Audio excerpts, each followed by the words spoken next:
ओम श्री साईनाथाय नमो नमः। ओम श्री साईनाथाय। अध्याय 8 मानव जन्म का महत्व, श्री साईं बाबा की भिक्षावृत्ति, बाईजाबाई की सेवा शुश्रूषा, श्री साईं बाबा का शयन कक्ष, खुशाल चंद पर प्रेम का इस पाठ में वर्णन किया गया है। जैसा कि गत अध्याय में कहा गया है, अब श्री हेमाड पंथ मानव जन्म की महत्ता को विस्तृत रूप से समझाते हैं। श्री साईं बाबा किस प्रकार भिक्षा उपार्जन करते थे, बाईजाबाई उनकी किस प्रकार सेवा शुश्रूषा करती थी, वे मस्जिद में तात्या कोते और महालसा पति के साथ किस प्रकार शयन करते थे तथा कुशाल चंद पर उनका कैसा स्नेह था, इसका आगे वर्णन किया जाएगा। मानव जन्म का महत्व। इस विचित्र संसार में ईश्वर ने लाखों प्राणियों, हिंदू शास्त्र के अनुसार 84 लाख योनियों को उत्पन्न किया है, जिनमें देव, गंधर्व, जीव जंतु, मनुष्य आदि सम्मिलित हैं, जो स्वर्ग, नरक, पृथ्वी, समुद्र तथा आकाश में निवास करते हैं और भिन्न भिन्न धर्मों का पालन करते हैं। इन प्राणियों में जिनका पुण्य प्रबल है, वे स्वर्ग में निवास करते हैं और अपने सत्कृत्यों का फल भोगते हैं। पुण्य के क्षीण होते ही वे फिर निम्न स्तर में ही आ जाते हैं और वे प्राणी जिन्होंने पाप या दुष्कर्म किए हैं, नरक को जाते हैं और अपने कुकर्मों का फल भोगते हैं। जब उनके पाप और पुण्य का समन्वय हो जाता है, जब पाप और पुण्य दोनों नष्ट हो जाते हैं, तब वे मुक्त हो जाते हैं। अपने कर्म तथा प्रारब्ध के अनुसार ही आत्माएं जन्म लेती है या काया में प्रवेश करती है। मनुष्य शरीर अनमोल। यह सत्य है कि समस्त प्राणियों में 4 बातें एक समान है: आहार, निद्रा, भय और मिथुन।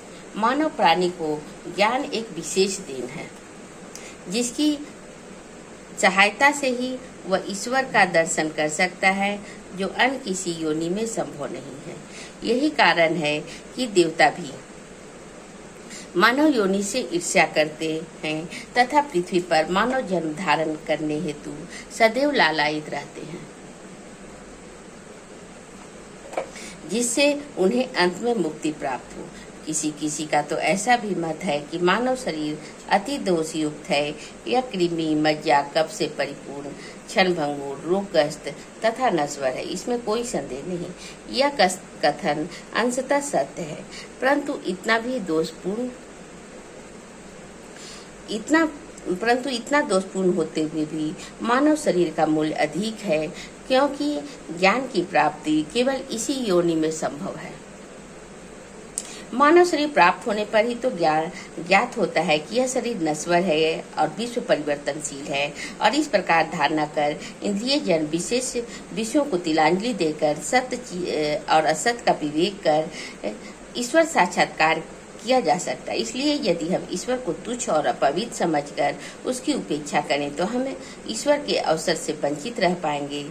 यदि हम उसे मूल्यवान समझकर उसका मोह करेंगे तो हम इंद्रिय सुखों की ओर प्रवृत्त हो जाएंगे और तब हमारा पतन भी सुनिश्चित ही है। इसलिए उचित मार्ग जिसका अवलंबन करना चाहिए यह है कि न तो वह देह की उपेक्षा करो और न ही उसमें आसक्ति रखो। केवल इतना ही ध्यान रहे कि किसी घुड़सवार को अपनी यात्रा में अपने घोड़े पर तब तक मोह रहता है जब तक वह अपने निर्दिष्ट स्थान पर पहुंचकर लौट न आए। इसलिए ईश्वर दर्शन या आत्म साक्षात्कार के निमित्त शरीर को सदा ही लगाए रखना चाहिए, जो जीवन का मुख्य ध्येय है। ऐसा कहा जाता है, अनेक प्राणियों की उत्पत्ति के कारण के पश्चात भी ईश्वर को संतोष नहीं हुआ। कारण यह है कि कोई भी प्राणी उसकी अलौकिक रचना और सृष्टि को समझने में समर्थ न हो सका, और इसी कारण उसने एक विशेष प्राणी अर्थात मानव जाति की उत्पत्ति की और उसे ज्ञान की विशेष सुविधा प्रदान की। जब ईश्वर ने देखा मानव उसकी लीला अद्भुत रचनाओं तथा ज्ञान को समझने के योग्य है, तब उन्हें अति हर्ष और संतोष हुआ। भागवत स्कंद 11:9-28 के अनुसार इसलिए मानव जन्म प्राप्त होना बड़े सौभाग्य का सूचक है। उच्च ब्राह्मण कुल में जन्म लेना तो परम सौभाग्य का लक्षण है, परंतु श्री साईं चरणाम्बुजों में प्रीति और उनकी शरणागति प्राप्त होना ये इन सभी में अति श्रेष्ठ है। मानव का प्रयत्न। इस संसार में मानव जन्म अति दुर्लभ है। हर मनुष्य की मृत्यु तो निश्चित ही है और वह किसी भी क्षण उसका आलिंगन कर सकती है। ऐसी धारणा कर हमें अपने ध्येय के प्रति ही सदैव तत्पर रहना चाहिए। जिस प्रकार खोए हुए राजकुमार की खोज में राजा प्रत्येक संभव उपाय प्रयोग में लाता है, उसी प्रकार किंचित मात्र भी विलंब न कर हमें अपने अभीष्ट की सिद्धि के हेतु शीघ्रता करना ही सर्वथा उचित है। अतः पूर्ण लगन और उत्सुकता पूर्वक अपने ध्येय, आलस्य और निद्रा का त्याग कर हमें ईश्वर का सर्वदा ध्यान करना चाहिए। यदि हम ऐसा न कर सके तो हम पशुओं के स्तर पर ही अपने को समझना होगा। कैसे प्रवृत्त होना है? अधिक सफलता पूर्वक और साक्षात्कार को सुलभ प्राप्त करने का एकमात्र उपाय है किसी योग्य संत या सद्गुरु के चरणों की शीतल छाया में आश्रय लेना, जैसे कि ईश्वर साक्षात्कार हो चुका हो। जो लाभ धार्मिक व्याख्यानों के श्रवण करने और धार्मिक ग्रंथों के अध्ययन करने से प्राप्त नहीं हो सकता, वह इन उच्च आत्मज्ञानियों की संगति से सहज ही प्राप्त हो जाता है। जो प्रकाश हमें सूर्य से प्राप्त होता है, वैसा विश्व के समस्त तारे भी मिल जाएं तो नहीं दे सकते। इस प्रकार जिस आध्यात्मिक ज्ञान की उपलब्धि हमें सद्गुरु की कृपा से हो सकती है, वह ग्रंथों और उपदेशों से किसी प्रकार संभव नहीं है। उनकी प्रत्येक गतिविधि, मृदु भाषण, गृह उपदेश, क्षमाशीलता, स्थिरता, वैराग्य, दान और परोपकारिता, मानव शरीर का नियंत्रण, अहंकार शून्यता आदि गुण जिस प्रकार भी वे इसे पवित्र विभूति द्वारा व्यवहार में आते हैं, सत्संग द्वारा भक्त लोगों को उसके प्रत्यक्ष दर्शन होते हैं। इससे मस्तिष्क की जागृति तथा उत्तरोत्तर आध्यात्मिक उन्नति होती है। श्री साईं बाबा इसी प्रकार के एक संत या सद्गुरु थे। यद्यपि वे बाह्य रूप से एक फकीर का अभिनय करते थे, परंतु वे सदैव आत्मलीन रहते थे। वे समस्त प्राणियों से प्रेम करते और उनमें भगवत दर्शन का अनुभव करते थे। सुखों का उनका कोई आकर्षण न था, न ही वे आपत्तियों से विचलित होते थे। उनके लिए तो अमीर और फकीर दोनों ही एक समान थे। जिनकी केवल कृपा से भिखारी भी राजा बन सकता था। वे सिटी में द्वार द्वार घूमकर भिक्षा उपार्जन किया करते थे और यह कार्य वे इस प्रकार करते थे। बाबा की भिक्षावृत्ति। सिटी वासियों के भाग्य को कौन कल्पना कर सकता है, जिनके द्वार पर परब्रह्म भिक्षु के रूप में खड़े रहकर पुकार करते थे, वो माँ एक रोटी का टुकड़ा मिले और उसे प्राप्त करने के लिए अपना हाथ फैलाते थे। एक हाथ में सदा टमरेल लिए रहते और दूसरे में एक झोली। कुछ घरों में तो वह प्रतिदिन ही जाते और किसी किसी के द्वार पर केवल फेरी ही लगाते थे। वे साग, दूध या छाछ आदि पदार्थ तो 3 पाट में लेते तथा भात व रोटी आदि अन्य सूखी वस्तु में झोली में डाल लेते थे। बाबा की जीवा का कोई स्वाद और रुचि न थी, क्योंकि उन्होंने उसे अपने बस में कर लिया था। इसलिए भिन्न भिन्न वस्तुओं के स्वाद की चिंता क्यों करते? जो कुछ भी भिक्षा में उन्हें मिल जाता, उसे ही वह मिश्रित कर संतोष पूर्वक ग्रहण करते थे। अमुक पदार्थ स्वादिष्ट है या नहीं, बाबा ने ईश्वर कभी ध्यान ही नहीं दिया, मानो उनकी जीवा में स्वाद बोध ही न हो। वे केवल मध्याह्न तक ही भिक्षा उपार्जन करते थे। यह कार्य बहुत ही अनियमित था। किसी दिन तो वे छोटी सी फेरी ही लगाते और किसी दिन 12 बजे तक वे एकत्रित भोजन एक कुंड में डाल देते थे, जहाँ कुत्ते, बिल्लियां, कौवे आदि स्वतंत्रता पूर्वक भोजन करते थे। बाबा ने उन्हें कभी नहीं भगाया। एक स्त्री भी उसमें से एक स्त्री भी जो मस्जिद में झाड़ू लगाया करती थी, रोटी का 10-12 टुकड़ा उठाकर अपने घर ले जाया करती थी, परंतु किसी ने कभी उसे नहीं रोका। जिन्होंने स्वप्न में भी बिल्लियों और कुत्तों को कभी दुत्कार कर नहीं भगाया हो, वह भला निसहाय गरीबों को रोटी के कुछ टुकड़ों को उठाने से क्यों कर रोकते? ऐसे महान पुरुषों का जीवन धन है। सिटी वासी तो पहले बार उन्हें केवल एक पागल ही समझते थे और वे सिटी में इसी नाम से विख्यात भी हो गए थे। जो भिक्षा के कुछ टुकड़ों पर निर्वाह करता हो, भला उसका कौन आदर करता? परंतु ये आदर हृदय त्यागी और धर्मात्मा थे। ये तो उदार हृदय त्यागी और धर्मात्मा थे। यद्यपि वे बाहर से चंचल और अशांत प्रतीत होते थे, परंतु अंतःकरण से दृढ़ और गंभीर थे। उनका मार्ग गहन तथा गुड़ था। फिर भी ग्राम में कुछ ऐसे श्रद्धावान और सौभाग्यशाली व्यक्ति थे जिन्होंने उन्हें पहचान कर एक महान पुरुष माना। ऐसी ही एक घटना नीचे दी जाती है। बाईजाबाई की सेवा।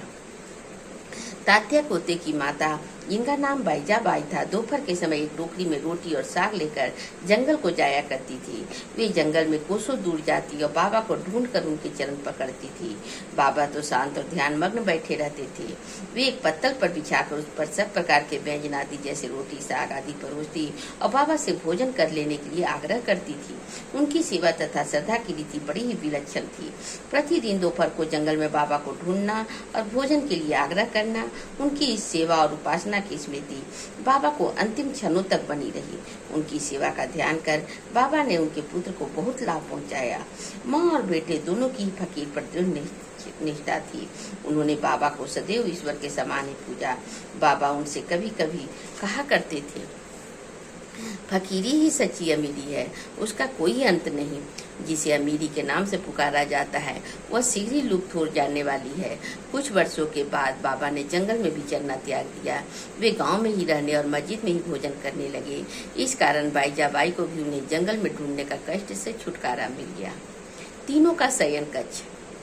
वे संत पुरुष धन्य थे जिनके हृदय में भगवान वासुदेव सदैव वास करते हैं। वे भक्त भी भाग्यशाली हैं जिन्हें उनका सानिध्य प्राप्त होता है। ऐसे ही दो भाग्यशाली भक्त हैं, तात्या कोते पाटिल और भगत महालसापति। दोनों ने बाबा का सानिध्य का सदैव पूर्ण लाभ उठाया। बाबा दोनों पर एक समान प्रेम रखते थे। ये तीनों महानुभाव मस्जिद में अपने सिर पूर्व तथा पश्चिम तथा उत्तर की ओर करते और केंद्र में एक दूसरे के पैर से पैर मिलाकर शयन किया करते थे। बिस्तर में लेटे लेटे ही वे आधी रात तक प्रेम पूर्वक वार्तालाप और इधर उधर की चर्चाएं किया करते थे। यदि किसी को भी निद्रा आने लगती तो दूसरा उसे जगा देता था। यदि तात्या खराटे लेने लगती तो बाबा शीघ्र उठकर उसे हिलाते और फिर सिर पकड़कर जोर से दबाते थे। यदि कहीं वह महालसापति हुए तो उन्हें भी अपनी ओर खींचते और पैरों पर धक्का देकर पीठ थपथपाते थे। इस प्रकार तात्या ने 14 वर्षों तक अपने माता पिता को गृह पर छोड़कर बाबा के प्रेम बस मस्जिद में निवास किया। कैसे सुहाने दिन थे वे, उनकी क्या विस्मृति हो सकती है कभी। उस प्रेम का क्या कहना, बाबा की कृपा का मूल कैसे आंका जा सकता था। पिता के मृत्यु होने के पश्चात तात्या पर घर बार की जिम्मेवारी आ पड़ी, इसलिए वे अपने घर जाकर अब रहने लगे। राहता निवासी खुशाल चंद। सिटी के गणपत तात्या पोते को बाबा बहुत ही चाहते थे। वे राहता के मरवाड़ी सेठ श्री चंद्रभान को भी बहुत प्यार करते थे। सेठ जी के देहांत होने के उपरांत बाबा उसके भतीजे खुशाल चंद को भी अधिक प्रेम करते थे। वे उनके कल्याण की दिन रात फिक्र किया करते थे। कभी बैलगाड़ी में तो कभी तांगे में वे अपने अंतरंग मित्रों के साथ राहता को जाया करते थे। ग्रामवासी बाबा के गांव के फाटक पर आते ही उनका पूर्व स्वागत करते और उन्हें प्रणाम कर बड़ी धूमधाम से गांव में ले जाते थे। खुशाल चंद बाबा को अपने घर ले जाते और कोमल आसन पर बिठाकर उत्तम सुस्वाद भोजन कराते। आनंद तथा प्रसन्न चित्त से कुछ देर तक वार्तालाप किया करते थे। फिर बाबा सबको आनंदित कर और आशीर्वाद देकर शिरडी वापस लौट आते थे। एक ओर राहता दक्षिण और दूसरी ओर नीम गांव उत्तर में, इन दोनों ग्रामों के मध्य में शिरडी स्थित है। बाबा अपने जीवन काल में कभी इन सीमाओं को पार नहीं गए। उन्होंने कभी रेलगाड़ी नहीं देखी और न कभी उसमें प्रवास ही किया, परंतु फिर भी उन्हें सब गाड़ियों का आवागमन का समय ठीक ठीक ज्ञात रहता था। जो भक्तगण बाबा से लौटने की अनुमति मांगते और आदेशानुकूल चलते वे कुशल पूर्वक घर पहुंच जाते थे, परंतु इसके विपरीत जो अवज्ञा करते उन्हें दुर्भाग्य व दुर्घटनाओं का सामना करना पड़ता था। इस विषय से संबंधित घटनाओं और अन्य विषयों का अगले अध्याय में विस्तार पूर्वक वर्णन किया जाएगा। विशेष इस अध्याय के नीचे दी हुई टिप्पणी बाबा के खुशाल चंद पर प्रेम के संबंध में है। किस प्रकार उन्होंने काका साहेब दीक्षित को राहता जाकर खुशाल चंद को लाने को कहा और उसी दोपहर को खुशाल चंद से स्वप्न में सीढ़ी आने को कहा, इसका उल्लेख यहाँ नहीं किया गया है क्योंकि इसका वर्णन इस चरित्र के 30वें अध्याय में किया जाएगा। श्री सद्गुरु साईं नाथार्पणम मस्तु शुभम भवतु। साईं, जो कोई भी इस अध्याय का पठन पाठन श्रवण श्रद्धा और भक्ति पूर्वक करे बाबा, उस पर अपनी कृपा बनाना साईं, उसे कष्ट से मुक्ति देना साईं। ओम साईं राम, ओम साईं राम।